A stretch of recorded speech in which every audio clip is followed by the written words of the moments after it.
we healthier.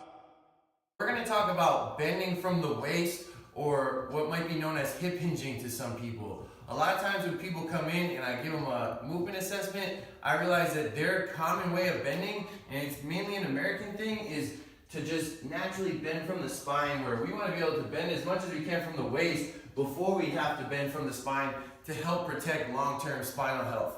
So I'll technically categorize people as more flexion-based or more extension-based based on what they do for work, what their exercise hobbies are, what their activities are, and how their normal resting posture is. So when I start loading up a hip bending pattern, I'm going to load it in one of two positions based on where I think they're going to need it more. So if we're more flexion based and I think that they're going to be more prone to bend down as we lower, I'm going to have them hold the weight up high at the chest. We're going to get the feet right to hip width.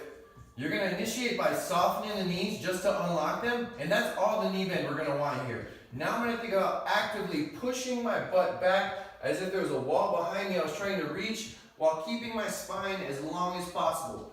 Holding this kettlebell here at the chest is going to make sure that I'm not folding forward and give me a good feedback, because I'll really feel if my upper back starts to round down as I lower into this pattern.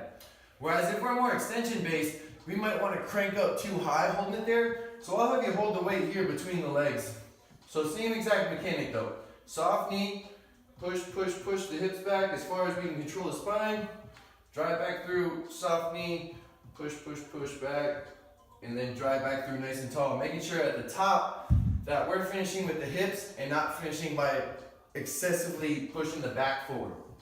So if this is too hard for people to understand the first time coming in, what we can use is a band technique to help make sure we're keeping the spine long as we're bending from the waist.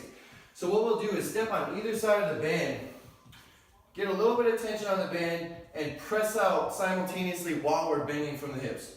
So soft knee, hips go back as I press forward with the band, drive back through. Soft knee, press, press, press to help keep the spine long, and then drive back through. So sometimes this might even be a little too advanced, and people just might not be able to get the feedback in knowing if they're bending or extending from the spine at all.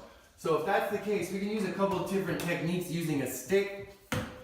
One would be to just hold behind us at the lower back, and this is a great feedback mechanism, because if I go to flex, I'm going to get jammed up and that's going to feel very uncomfortable, and if I extend excessively, then I'm going to get space between the stick and my back. So the mechanic would be the same. Soft knee, push the hips back, and then drive back through.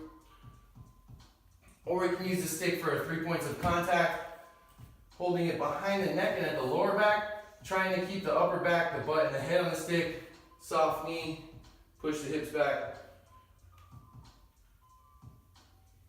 So wherever you need to start, use a stick if you feel like you're not comfortable or don't know if we're getting this bending from the spine or from the waist, and then you can advance to the band, advance to loaded patterns after that.